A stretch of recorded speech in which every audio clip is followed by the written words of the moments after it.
In front of me is MediaTek KT107, and let me show you how to change keyboard language on this device.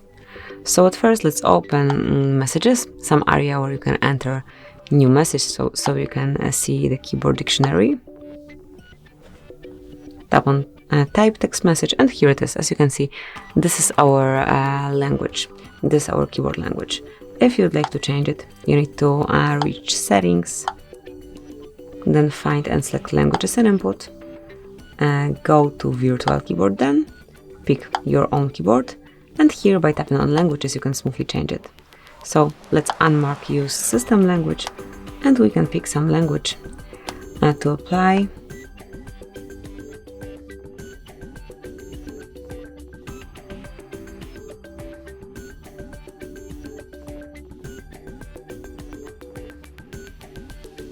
Let me pick, for example, Hebrew.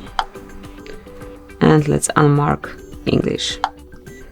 Then go back, open messages again, and as you can see, it has been already changed. So this is it, that would be all. Thank you for watching. Please subscribe our channel and leave the thumbs up.